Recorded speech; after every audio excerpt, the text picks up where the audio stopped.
10वीं कक्षा के सभी विद्यार्थियों का मैं निकिता विजय कुमार माइंड क्लासरूम पर बहुत बहुत हार्दिक स्वागत करती हूँ। आपकी हिंदी की 2 पुस्तकें हैं, क्षितिज भाग 2 और कृतिका भाग 2। तो आज हम लेकर आए हैं कृतिका भाग 2 का पहला पाठ, माता का आंचल। कहानी जो है बहुत ही अच्छी है, एकदम रोचक सा विषय है कहानी के अंदर। तो आप पाठ तो पढ़ ही चुके होंगे। आज हम करने वाले हैं उनके MCQ यानी कि बहुविकल्पीय प्रश्न उत्तर, ठीक है, क्योंकि इस बार हमारे एग्जाम्स में जो है MCQ रखे गए हैं, तो मल्टीपल चॉइस क्वेश्चंस आएंगे। तो हम आपको जो है MCQ क्वेश्चन की तैयारी करा रहे हैं। और स्टार्ट करने से पहले मैं कहना चाहूँगी कि हमारे चैनल को सब्सक्राइब कर लीजिए ताकि भविष्य में आने वाले वीडियोज़ की नोटिफिकेशन आपको मिलते रहें। चलिए स्टार्ट कर लेते हैं। सबसे पहले कोई भी कहानी है, एकांकी है, नाटक है, तो हमें ये पता होना चाहिए कि उसके लेखक कौन है। अगर कविता है तो कवि कौन है, तो ये कहानी है। तो पहला प्रश्न आप स्क्रीन पर देख सकते हैं। माता का आंचल नामक कहानी के लेखक कौन है? ऑप्शंस दिए गए हैं, कमलेश्वर, शिव पूजन सहाय, प्रेमचंद जी हैं या फिर मधु कांकरिया। तो कौन है?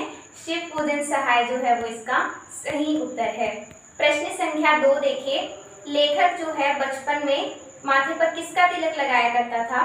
किसका तिलक लगाते हैं हम? जैसे कोई चंदन का लगा लेता है, कोई सिंदूर का लगा लेता है, या फिर कोई हवनों में जो राख, जो भभूत हम उसको बोलते हैं, राख हम नहीं कह सकते, भभूत जो होती है उसका भी तिलक लगाया जाता है। तो इस टाइप से बहुत सारे तिलक होते हैं। तो लेखक कौन सा तिलक लगाया करता था? देखिए, चंदन का या फिर गोरस का, रोली का या फिर भभूत का। तो भभूत का जो है तिलक लेखक लगाया करता था। प्रश्न संख्या 3 देखिए। भभूत लगाने से लेखक क्या बन जाता था?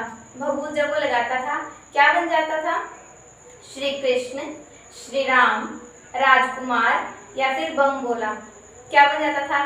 बम बोला, क्योंकि शिव जी जो है वो राख लगाते थे अपने ऊपर। तो इस टाइप से जो लेखक जब लगाता था तो ऐसे जैसे शिव जी ने राख लगा ली हो अपने मस्तक पर। प्रश्न संख्या 4 देखिए। लेखक का वास्तविक नाम क्या था? वास्तविक नाम क्या था लेखक का? तारकेश्वर नाथ, महेश नाथ, पृथ्वीराज या फिर भोलानाथ। क्या है असली नाम? तारक है। लेखक के जो पिता होते हैं वो उसको भोलानाथ कह के बुलाते हैं, तो इसलिए असल नाम तो है तारकेश्वर नाथ, लेकिन जब वो भभूत वगैरह लगा लेता था तो उसके पिता जो हैं उनको भोलानाथ कह के बुलाते थे। प्रश्न संख्या 5 देखिए। लेखक के पिता बचपन में उसे क्या कह के पुकारते थे? इसका आंसर तो मैंने आपको अभी दिया है, ठीक है। तो ये वाला देखिए, ऑप्शंस तो है यहाँ पे, लेकिन इसका जो सही उत्तर है वो आपको मुझे कमेंट सेक्शन में लिखना होगा। क्वेश्चन नंबर 5 का आंसर आप मुझे कमेंट में लिख दीजिए, ठीक है, फिर मैं बताऊंगी कि ठीक है नहीं। लेखक के पिता कितनी बार राम नाम लिख के, लेखक की जो पिता है, जैसे हम राम नाम लिखते हैं, खाली बैठे होते हैं, पहले टाइम में तो लोग लिखते रहते थे, आज भी कई लोग लिखते हैं, कितनी बार वो राम राम शब्द लिख करके राम नामा बही में जो है बंद करते थे, ठीक है, उस पोथी में बंद करके रखते थे। कितनी बार रखते थे? 500 बार, 200 बार। लिखते कितनी बार थे राम शब्द को? 700 बार या फिर 1000 बार। वैसे आपको कौन सा लग रहा है? 1000, इसलिए तो 1000 जो है वो इसका करेक्ट आंसर है। ठोर शब्द का अर्थ क्या होता है? ठोर मीन्स ठहरना, ये तो बहुत इजी है। प्रश्न संख्या 8 देखिए। लेखक जो है गली में कौन सा खिलौना लेकर जाता था? कौन सा खिलौना लेकर जाता था? कार, बैलगाड़ी या फिर हाथी या फिर काठ का घोड़ा। कौन सा खिलौना लेकर जाता था? काठ का घोड़ा, ठीक है। पुराने टाइम की स्टोरी है तो इसलिए ऐसे ऐसे इन्होंने खिलौनों के नाम बता रखे, ऐसे काठ का घोड़ा वो लेके जाता था। आइए प्रश्न संख्या 9 की ओर। तो प्रश्न संख्या 9 देखिए, अब आप स्क्रीन पर आप देख सकते हैं क्या लिखा हुआ है। मर्दुए शब्द किसके लिए प्रयुक्त किया गया है? अब देखो, मर्दुए जो शब्द है वो लेखक की माँ कहती है, लेकिन वो किसके लिए कहती है? ऑप्शंस देख लीजिए। लेखक के पिता के लिए, माता के लिए। माता तो कहती है तो वो माता के लिए क्यों होगा प्रयुक्त, है ना। भाई के लिए, बहन के लिए। किसके लिए प्रयुक्त है? पिता के लिए। ठीक है, तो ये बहुत ही आसान था। प्रश्न संख्या 10 की ओर चलते हैं।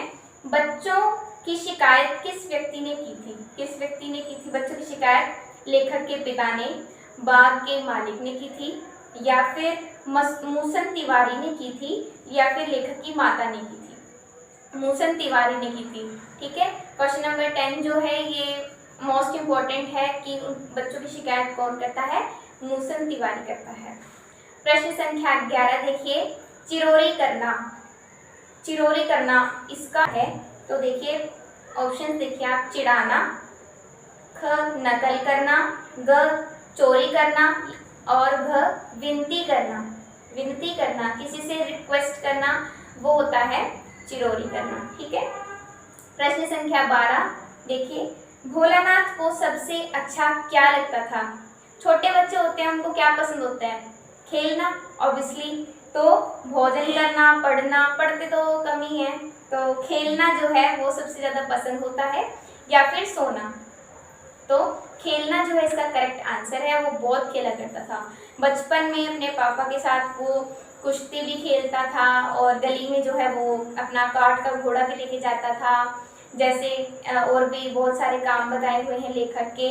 चूहे के बिल में जो है पानी डाल देता है तो सांप निकल आता है। तो ये जो है छोटी छोटी शरारतें हैं खेलते समय जो लेखक करता था। आइए प्रश्न संख्या 13 की ओर चलते हैं। प्रश्न संख्या 13 आप स्क्रीन पर देख सकते हैं। अमोला, क्या लिखा हुआ है? अमोला। तो अमोला हम किसे कहते हैं? ऑप्शंस देख लीजिए आप। आम का उगा हुआ पेड़ होता है, या फिर आंवला होता है, या फिर अनान का पेड़ होता है, कोई नहीं। क्या होता है? अमोला। आम का जो उगा हुआ पेड़ होता है हम उसको अमोला कहते हैं। ठीक है, प्रश्न संख्या 14 है कि सांप से डरकर भोला ने कहाँ पे शरण ली? भाग के कहाँ पे गया? माता के आंचल में, पापा के पास, मित्र के घर, या फिर विद्यालय में। कहाँ पे गया था? अपनी माँ के पास चला गया था, जाकर के माता के आंचल में वो छुप गया था। चूहे के बिल पे पानी डालता है तो सांप निकल के आता है, तो उसको ये होता है, सांप को देख के जो है वो डर जाता है बुरी तरह से, तो भाग के अपनी माँ के पास चला जाता है। प्रश्न संख्या 15 है, बिल में पानी डालने से क्या निकलता है? ये तो मैंने अभी पूछा था आपसे, नहीं बताया है, इनफैक्ट पूछा तो है। क्या निकलता है बिल में पानी जब वो डालता है? तो ये आप मुझे कमेंट सेक्शन में लिख के बताएंगे। ठीक है, एक तो प्रश्न संख्या 5 और प्रश्न संख्या 15, 5 और 15 का आंसर आप मुझे कमेंट सेक्शन में लिख दीजिए। चलिए फटाफट से कमेंट सेक्शन ओपन कीजिए और लिख दीजिए, हम आपको साथ साथ रिप्लाई भी देंगे। और साथ ही मैं कहना चाहूँगी 10th के हमारे डेली बेसिस पर वीडियोस आते हैं, व्हाट्सएप ग्रुप हैं, उनको भी ज्वाइन कीजिए साथ साथ, ताकि आपकी ऑनलाइन स्टडीज और ज़्यादा इम्प्रूव हो सके, आपका ज्ञान और ज़्यादा बढ़ सके। ठीक है, प्रश्न 16 की ओर चलते हैं। लेखक अपने पिताजी के साथ कौन सा खेल खेला करता था? कौन सा खेल खेलता था? कबड्डी, खो खो, या फिर गिल्ली डंडा, या फिर कुश्ती? तो कुश्ती जो है वो इसका करेक्ट आंसर है। प्रश्न संख्या 17 देखिए आप। अब लेखक का अधिक लगाव किससे था? बचपन में जो है लेखक किसके साथ ज़्यादा बनती थी? जैसे बनती है ना, किसी की भाई के साथ ज़्यादा बनती है, किसी की बहन के साथ, किसी की पापा के साथ, किसी की मम्मी के साथ। तो उसकी किसके साथ ज़्यादा बनती थी? अपने पापा के साथ। ठीक है, पापा के साथ उसका बहुत ज़्यादा लगाव था। प्रश्न संख्या 18, आपकी किसके साथ ज़्यादा बॉन्डिंग है? आप भी मुझे कमेंट सेक्शन में लिख दीजिए। मॉम के साथ है, डैड के साथ है, सिस्टर, ब्रदर? ठीक है, आप भी हमें बताइए किसके साथ बॉन्डिंग ज़्यादा है। माँ ने भोलानाथ के घाव पर क्या लगाया था? क्या लगाया था? उसको चोट लग गई थी भोला को, तो क्या लगाती है उसकी माँ? हल्दी, नीम के पत्ते, या फिर घास बेल, या फिर मरहम? क्या लगाती हैं? तो पुराने टाइम की बात है, तो उस टाइम पे तो घरेलू अगर हम उपचार में जो सबसे ज़्यादा यूज़ होती थी हल्दी होती थी, तो माँ ने क्या लगाया था? हल्दी जो है उनके घाव पे लगा देती है। हल्दी बहुत ही अच्छी एक दवाई के तौर पे काम करती है। ठीक है, प्रश्न संख्या 19 पे हम पहुंच गए हैं। लड़के व डैश पराई पीर नहीं समझते। लड़के और कौन जो है पराई पीर नहीं समझते। ऑप्शन देख लीजिए, लंगूर, गधे, बंदर, घोड़े। कौन नहीं समझते? बंदर। बंदर जो है इसका करेक्ट आंसर है। प्रश्न संख्या 20 देखिए, मकई के खेत में जो है किनका झुंड चर रहा था? मक्की का जो खेत था वहाँ पे किनका झुंड था? चिड़िया का, भैंस का, गाय का या फिर कबूतरों का? किसका झुंड था? मक्की के खेत में चिड़िया बहुत ज्यादा थी। आई होप कि आपको जो है ये 20 MCQ अच्छे से समझ में आ गए होंगे। आई होप कि साथ साथ याद ही हो गए होंगे और पूरा चैप्टर टाइप से रिवाइज हो गया होगा। तो उम्मीद है आपको ये वीडियो पसंद आया होगा। वीडियो को लाइक कीजिए, शेयर कीजिए और कमेंट में बताइए कि आपको ये वीडियो कैसी लगी और साथ ही ज्वाइन कीजिए व्हाट्सएप ग्रुप को। ठीक है, जहाँ पर डेली बेसिस पर आपको वीडियोस पहुँचाए जाएंगे।